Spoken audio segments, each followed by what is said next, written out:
Welcome, everybody, to the Software Showcase. I am Mark Stedman, Vice President of Information Technology, and we are broadcasting to you today live from the campus of Wycliffe Associates in sunny Orlando, Florida. And joining me, as always, in the studio is Glenn Oliver, our team's project manager, an all-around great guy. Hey there. But there's this other guy in the middle here, and I'm not sure, who's this guy? This is Craig Oliver, and I apologize. He's actually my favorite brother. Oh, Yeah. I won't tell Mom. Okay. He's your favorite of my brother. Something, anyway. And he is the Director of App Development here at Wycliffe Associates. And we actually asked him to come from behind the camera today. That's right. Because we want him to come back and tell us about all the good stuff that he's been working with BTT Writer. Since I think last saw him was like 6 months ago or so. Yeah. I think he and his team have been busy. I'm gonna play me advocate. So what is BTT Writer? Yeah, great question. So BTT Writer is an app that can be used to help translate Scripture. So as you know, Wycliffe Associates partners with churches all over the world to help them to translate the Bible into their own languages. And to facilitate that, we have a variety of tools and resources that we like to give. And one of those tools is BTT Writer, which is a tool for helping to translate written translations. So BTT Writer is a tool that shows you a source language, which would be the language of trade or language of wider communication for a particular people group. And then it provides a place for you to follow through the mass process, to read the text, to process it, to think about it, to provide a draft translation, collaborate with others, and so on and so forth. So it's a tool for written translation. And we've been working on it for some time. Recently, we have added some new features and fixed some bugs, given the tool some love, and I'd like to spend a little time talking about that today. Excellent. So just to answer a question that's not being asked, why is it called BTT Writer? BTT stands for Bible Translation Tools, and Writer is because it is for written Scripture translation. So in addition to BTT Writer, we also have BTT Recorder, for example, which is a tool for oral translations. And we have BTT USFM Converter, which is for taking source scripture files and turning it into things like Word docs and HTML and things like that. And it's called Bible Translation Tools, and the name of the tool, because it's available at Is there a website for this? a website called BibleTranslationTools.org. That's right. So for the rest of the show, we won't use BTT the whole time. We'll just call it Writer or Recorder or the things like that. But just in case anybody was wondering, why do they keep calling it BTT? That's Yeah. why. I'll probably keep calling it BTT Writer because that's what I call it. Go for it. So who in we talked about it's being used for draft translations, but let's talk just a second about like who are our users. I notice you've got a PC here today and an Android tablet. Yeah, great question. So our users are the translators out in the field who are translating Scripture into their own language. So that might be people who are using BTT Writer on their laptops. They might be using it on their Android tablets. They might be using it on their Chromebooks. You can even use BTT Writer on your mobile phone. I don't recommend that because it's a very small experience, but it is usable. We've seen it, and we've worked with groups who prefer to work that way. Cool. And we're talking about what's new in BTT Writer, but it's not a new product here. Is it in use in the field already? Oh, for sure. Yeah, BTT Writer's been in use in the field for years. In fact, if you walk backwards through our software showcases, you'll find one from, I'm going to say about a year ago maybe, Yeah. where John Wood and myself walked through the tool and talked about its different uses and applications. So I'm not going to go into detail about how to use BTT Writer today, since we've covered that in a previous software showcase, and I welcome you to watch that if you're interested, and come to us with your questions. Today I'm going to be focusing on a couple of new features in the tool, as well as highlighting some of the bugs that we fixed and talking a little bit about what's next. And we'll put a link to the previous software showcase as a card on this when it goes onto YouTube. And a lot of the features that we're going to see today are actually coming from kind of feedback we've gotten from the field. This isn't necessarily new features we thought, oh, you know what we need to do. This is people telling us.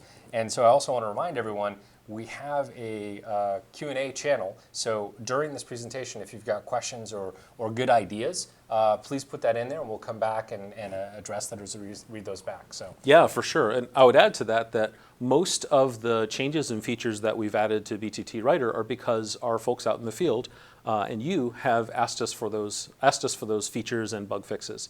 I'll show a link a little later on where you can use to send us requests and comments and notify us of bugs, and we put them in a queue and we burn through the queue and fix them. That's what we like to do. all right, so let's dive in and give us a taste of one of the features that is actually improved Writer for people's experience. Yeah, let's do that. So there are 3 new features that I'm going to be highlighting today. One is support for user-installed fonts. This is mostly for BTT Writer Desktop. I'll show that off in just a minute. We have changed what happens when you finish uploading a repo, which I'll also show off. And then the thing I'm most excited about is support for translation words in BTT Writer. I'll be talking about that in a few minutes as well. But first off, let's talk about user-installed fonts. So one of the issues that we have been notified of in the field is that many languages need custom fonts in order to properly render the source text or the translated text that they are translating scripture into. And so although BTT Writer does support multiple fonts, up until now it only supported fonts that were installed at the system level. And in order to do that, you need administrative privileges on the machine. And for many users, that was a showstopper and very frustrating for them. So we have made changes to BTT Writer so that it now looks not only in the system-wide places where fonts live, but on each platform it also looks at your users' local fonts that are installed. So I'm going to take just a minute to kind of show that off. So here's BTT Writer. I'm going to go ahead and open up a project. Actually, let me back out of this. I'm going to first demonstrate that we have, go to settings. Let's look at the fonts that we already have on the system. So here on this screen of BTT Writer, I can choose what font I would like the system to use. And the source translation font right now is the default one that comes with it. I can click that and choose any font I want to replace it with. And I'm going to go down here to the P's, and we can see that there's Onyx and then Pallas and Palatino and a few others. But a font that I don't have right now is this one here, which is called Pacifico. There's nothing special about the font, it's just one that I don't have on my machine.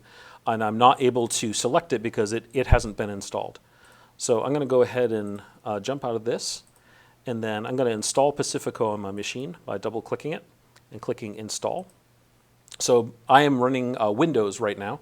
So by default in Windows, when you install a font this way, if you were to download it from the internet and double-click it, it installs it into your user's local font area instead of the system one. You would know if it was installing it to the administrative area because it would ask you for permission and so forth. So if I jump over here to my fonts directory, we can now see that I have, well, it's kind of tiny, but this file here is the one that I just installed. So I now have Pacifico available on my system in the user area. So let's fire up BTT Writer again.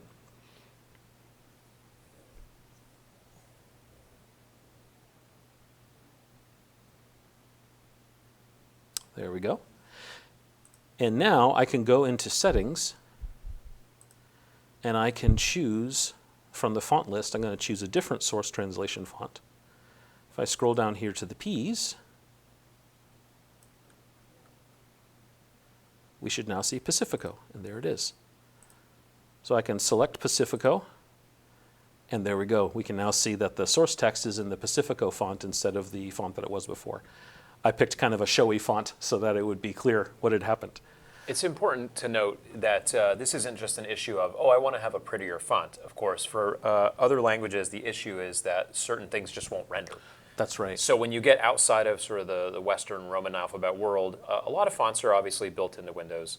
But some of our friends who have languages that are further afield, if you will, they're not natively supported by Windows. And so others have put together font sets that will render all of their characters. Mm-hmm.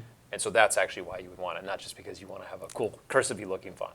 Yes, for sure. Right. For some people, it may be the difference between having something in English and something they actually are familiar with. Mm-hmm. And if I'm understanding this correctly, I mean, the installation process looked pretty simple. It was click on the file, install it. But I didn't need admin privileges. I just needed to put it on a system where where our program was expecting to find it, and I'm done. So that is a little bit more accessible than, like you said, we want people to know the software. They don't need to master the machine Right. that that it's living on. That's right. And oftentimes for projects, the people who are doing the translation don't have administrative privileges on the machine, and so it's actually impossible for them. Right. So it's very frustrating. Yep. That seems like it unlocks a lot for Yeah. people. Yeah, I agree. We're very happy to be able to bring that. Yeah, it's a great improvement. So one last note on this, if we can jump over to my slide. Thank you. For those who are using BTT Writer more as an administrator, just real quick, the Windows areas that it looks in /Windows fonts for the system ones, and then it looks in your user's local area for the user ones. You can see similarly for Mac OS, the places where it looks. If this information is important to you and you're someone who configures BTT Writer or you're hoping to use it for one of your own projects, all of this is also in the release notes for BTT Writer 1.10. Which came out a week or so ago, and we just released 1.11 this past week. So let's move on to another change that we made. So when you upload a project to the server for safekeeping, let me back up a step. So when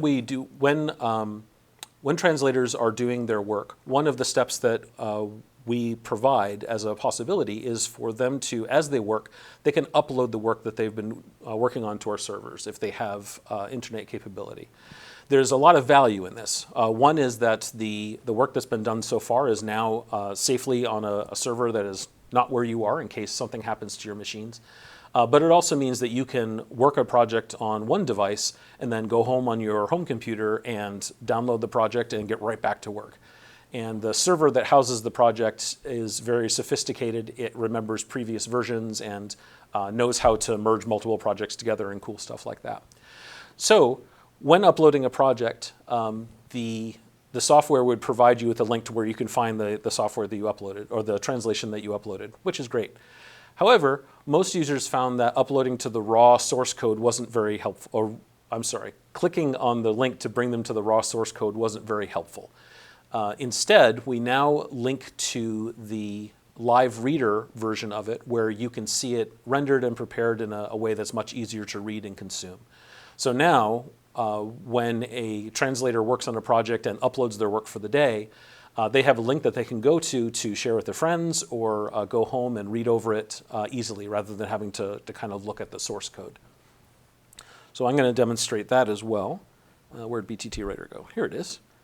So I'm going to go ahead and upload this project, upload it to server. That's going to take a minute or so. So you had mentioned earlier, we just talked about versions here. Maybe you can show people where to find the latest version, because I'm maybe looking at this and going, oh, fantastic, I do want to get this. If they do go to BibleTranslationTools.org, and will they need to worry about what version they're getting, or what happens when they just click the link? Yeah, great question. So let's go to BibleTranslationTools.org right now.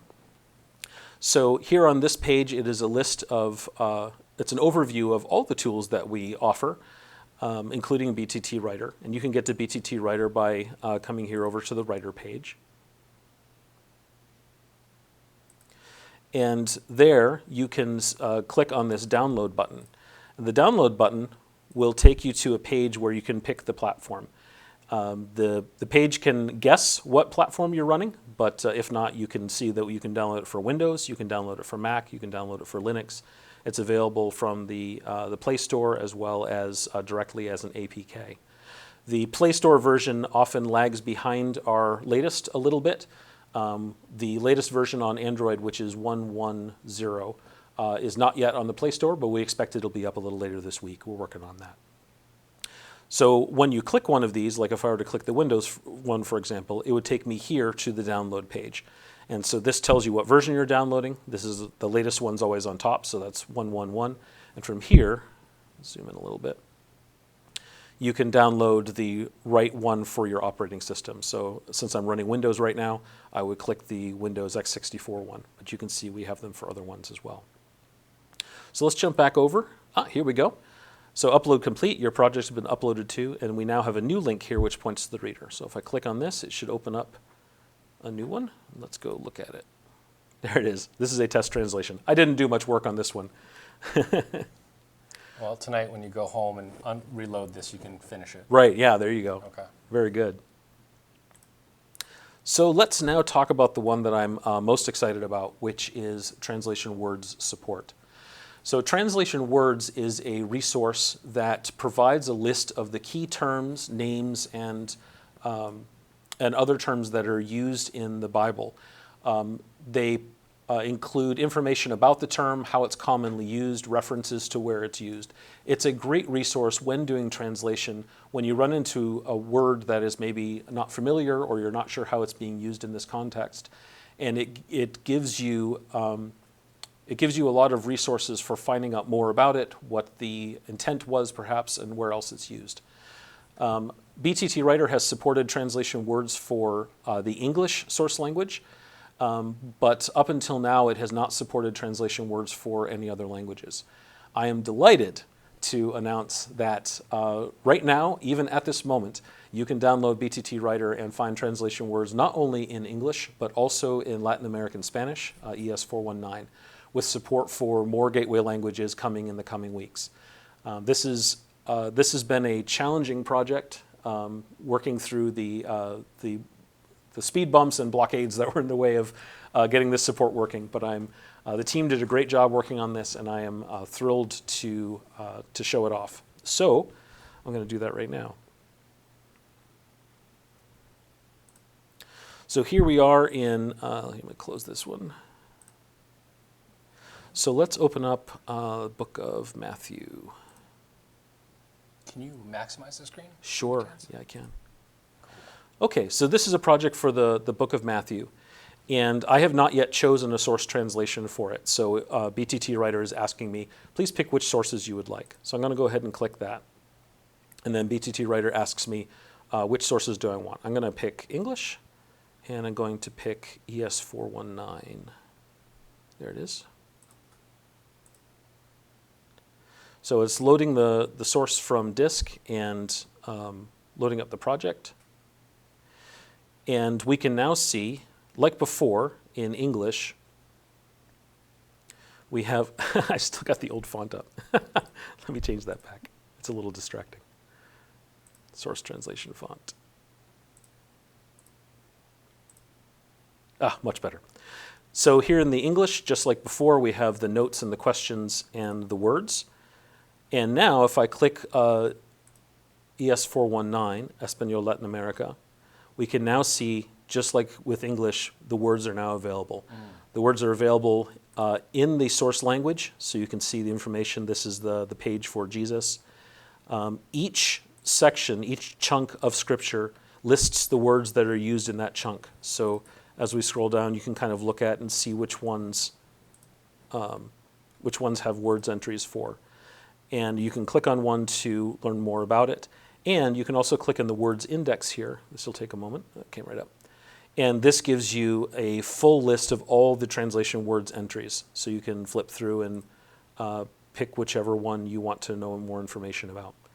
So this is a great resource alongside our existing notes and questions support to help translators better understand the source text, its meaning, its context, the author's intent, all the things that are necessary to provide a high-quality translation. And to make sure that that has transferred from the original to the translated text. Exactly right.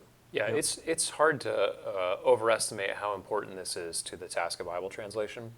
And part of the question might be, well, why didn't it work for a long time? And really, it's because in the history, initially, all we had was English as a source text, right? We put a lot of effort into preparing the unlocked literal Bible in English, and then building out all the resources, the notes, the words, the questions in English. And at the time, when the software was being built, that's all it supported because that's really all that existed. Mm-hmm. But of course, our Gateway Language team now has made tremendous progress on creating resources for almost all of the gateway languages, if I'm not mistaken. I don't have the latest number, but most of the gateway languages have most of the resources translated. Is that correct? Mm-hmm. So it was time for us to dig into the code, which we did. And I believe it took changes both to Writer as well as to what we call our publication pipeline, which is the back-end services that actually prepare the source texts to be consumed and displayed by the by Writer. Is that correct? That's correct. It was a multi-part project. We had server work to do, BTT Writer desktop, BTT Writer Android. A lot of work had to be done. Yeah, so I am very excited that that's done. All three of those are done.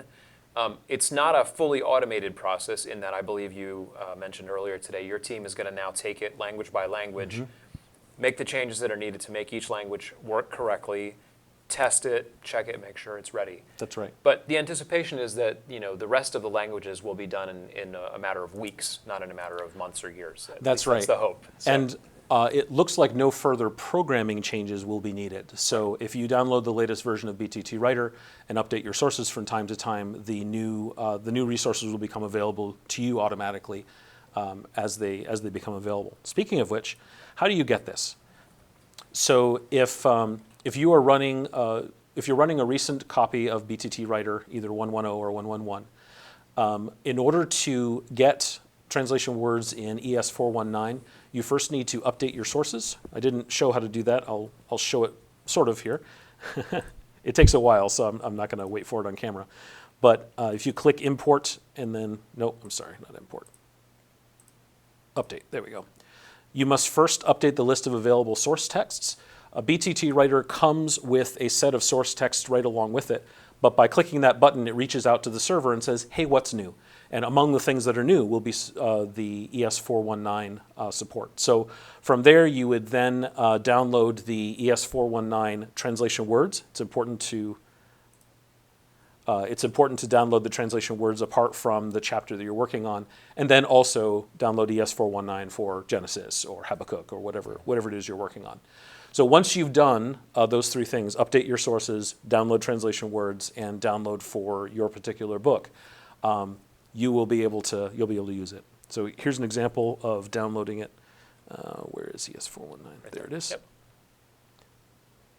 And so the thing that's not intuitive is you need to first go to Other, and then in Other you'll see translation words, and then you would click Download. So in this one I already have it downloaded, so we don't need to do it again. But for those of you who are excited to start using this, that's how you get started. And of course, we are delighted to assist you in getting set up. So if you would like help in using ES419 with BTT Writer or any other GL as they become available, we are delighted to help you with that. And let's talk about how you do that. I'll come back to those in a minute. Here we go. So there are several venues for getting a hold of us, either for reporting problems or for asking for help. The easiest one is to email the WA Help Desk, which is wait helpdesk@wycliffeassociates.org. And you can report issues on BTT Writer by going to either our desktop or Android page and reporting issues there. Let me just insert a small comment here. Please do. If you need help downloading these things or installing them, not a problem, but you just want help, best is to reach out to Tech Advance. So yes. helpdesk@techadvancement.com. If you reach out to the WAIT help desk, we will just route you over there, but you can save yourself a step if you need help getting it installed or if you just have some questions about it. If you have a problem and you want to talk to a developer like Craig or somebody on his team, it's better to send that to the WAIT help desk at wycliffeassociates.org. We collaborate between the two help desks, so it's not a problem, but it will get you an answer perhaps a little bit quicker. Just another note, and I don't mean to scoop this if you were going to say it, but in terms of the priority of languages that we're going to work through and getting the gateway languages done, I don't know what Craig's plan is, but if you have a particular issue that you really need the words done sooner rather than later, feel free to let us know. Send a note off either to Craig's email or to the help desk email, and just let us know, we've got a project that we're getting rolling, or we've got a project that we're doing some checking in. Let us know, could you guys turn your attention to this particular language? We'd be happy to escalate that for you. Absolutely. Yep. Very true. So I will talk very briefly about many of the other changes that we've made. We've fixed a bunch of bugs. Some users were experiencing problems when they would upload a repo to the server if they had a lot of repos. That's fixed now. Some users were having issues exporting to PDF, taking their project once they've translated it and creating a PDF from it, which is a really valuable feature of BTT Writer. Some users were having problems with that, so we fixed it. Especially if you're trying to print. Yes. You want to make a print out of this. Absolutely. Some folks were having issues with creating translation words projects, which we fixed. We fixed an issue of running the app on recent versions of Linux and we did some fixing on the security side of some token issues that made it difficult to upload. And we did a bunch of stuff behind the scenes. Probably the only ones worth mentioning is we've updated our translation guidelines, our statement of faith, and license to the latest versions being used by the organization. We'll continue to update those as those get updated. Support for developers who use Docker containers, and we've did a bunch of work on the underlying framework to bring it up to more recent versions for performance enhancements and security enhancements and so forth. If you're curious about those things, let me know. I'm happy to bend your ear about them. So we talked about where to get it. Maybe this would be a good opportunity to answer some questions if there are any in the chat. Our product engineer's taking a look. So we do have one question Great. from a Rebecca G, who asks, what happens when a translator uploads their work to the server, but they're using a font that isn't installed on the server? Yeah, what a great question. Hi, Rebecca. The server, the source code of the text is independent of the font that is used to render it. Right. So the source code, when uploaded to the server, the source code of the translation is safe and sound. It's not impacted by whether or not that font is installed in the server. However, when that font gets rendered, if you were to download it again to a different machine and to resume working on it or to print it to PDF or something like that, that machine would also need that font loaded in order to properly render it. So there's no issues with using custom fonts in terms of data integrity or anything getting lost. That's not an issue. But you will need to make sure you have that font installed on any device that you wish to interact with the translation. Great question. Yeah, so basically if you don't have the font, most likely what you will see is a bunch of small boxes for each character. That small box is what the operating system pops in place when it says, well, I don't have a character for that code for that letter. So it just puts a little blank box in there. Yep. And then the user would know, oh, I need to go install the font for that. Very good. Let's see. Oh, last topic that I had was just talking a little bit about what's next. As we mentioned a couple of times, our first priority is doing the work needed to prepare the other GLs for showing translation words in BTT Writer. So there's some kind of content side work that we work with the content team to make that happen. So we plan to roll those out over the next weeks. They're planning to add some more information to the licensing page, such as attributions and other things that are needed. But we would love to hear your suggestions. If you have, as Mark said, if you have a source text that's coming up that you're working on, and boy, we'd really love to have translation word support for that, let us know, and we can prioritize that. We can prioritize that first. If there are bugs or issues with BTT Writer, desktop or Android that you run into, please let us know. These are the things that help us to know what to work on next. So I just remind people to take advantage of the fact while the iron is hot. So Writer has just finished, one round of bugs and features that they wanted to add. So our attention is turned to it now. So now's a good time to use it, download it, give us your feedback, maybe come up with those lists. We have a number of products which are out in the field, some of which are being in active development and some of which are in maintenance mode. So if you have a desire, now's the time to do it while our attention is paid toward it, and it'll get on the fast track for us. So. Yeah, and I think it's worth noting that if you are in a role in WA where you're relating to teams of translators, we don't often suggest that you reach out to the translators and ask them to update their software because that can be challenging for them. This is a very important release, the ability to use words in the gateway languages. So I would stick that in your mind and keep it in mind as you interact with translators, that as their gateway language becomes available, it's probably going to be worth it for them to actually make this update. Having translation words available as you translate is a really, really key component, and we think it may be worth actually going through the difficulty of updating so that you have the latest version. We don't often say that, but I think in this case it's worth pointing it out.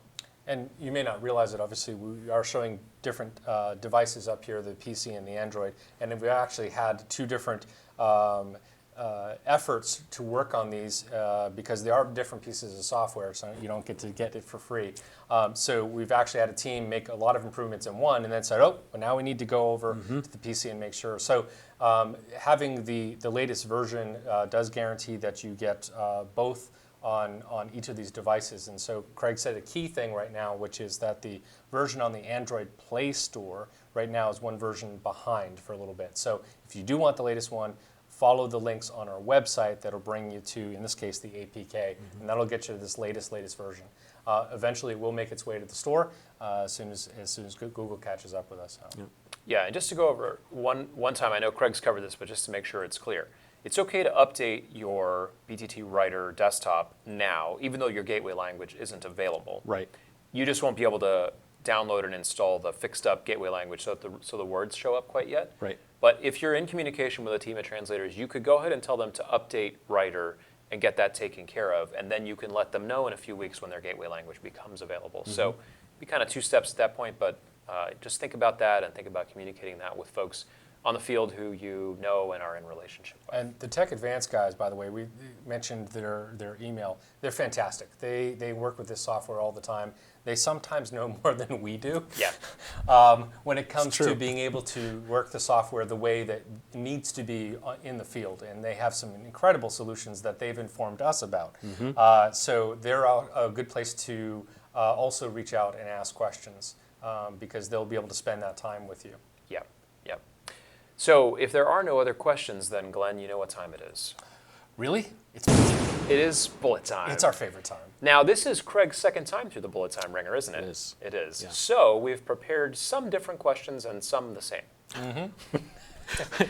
That's understandable, frankly. We're offering a redemption question for Craig in slot number 4, and we're not going to talk about what happened We the asked him first to time. prepare. So, That was wise. so for those of you who are playing along at home, we sometimes repeat questions, sometimes we don't, but we typically do not tell our guest what their questions are going to be because we like to have sort of the impromptu. But Craig, because he's a producer, often knows what some of them are. So, of course, the first question, Craig, is best sandwich. Oh, man. So a Reuben, but track with me here for a second. A Reuben, not with the pastrami, but the corned beef left over from corned beef and cabbage yesterday. Oh. Oh, that is such a Okay. good pastrami sandwich. Oh, Yeah. Now, do you put the cabbage on the sandwich? no, Okay. no. Sauerkraut. Okay. Yeah. So you're still going with the sauerkraut. Yep. Yeah. Reuben. Super good. Okay. Sounds good. Question 2. What's the scariest animal? The scariest animal.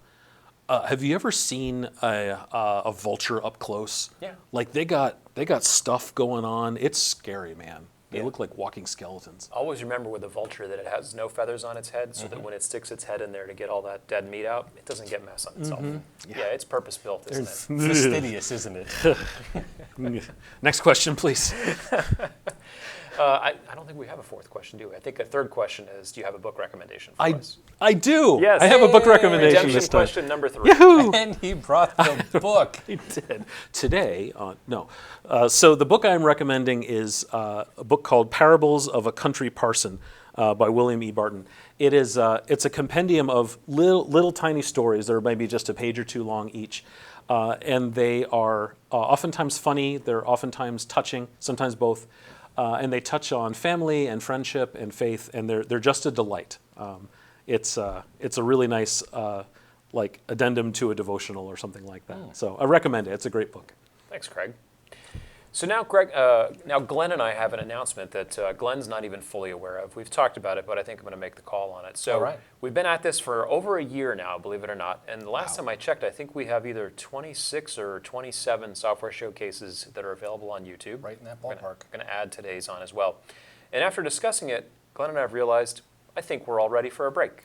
Summer vacation. We're going to take a summer vacation.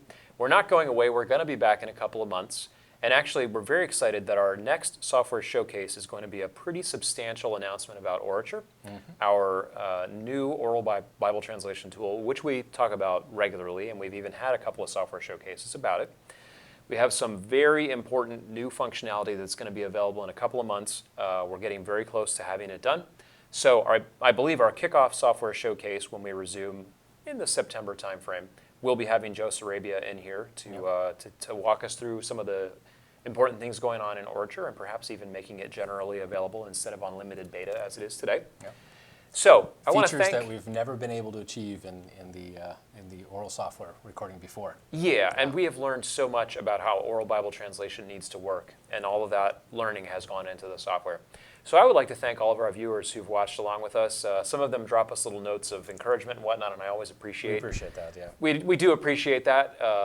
It's fun to make these. We enjoy communicating about the products and the work that we get to do. We're very blessed to be engaged in this work. And it's a good time. Yeah, it is a lot of fun. We love the team and love to be working together. So thank you so much for being with us over this past year and a few months. It's been a fun way to spend the pandemic. We're also praying, of course, the pandemic is going to wind down, continue to wind down. But we'll see you back in a couple of months. Anything else, Glenn? No, I think we need to all wave this time. Okay. All right. Ready? Here we go. This is our closing photo for the video. Sounds good. See you Bye, soon. everybody. Bye.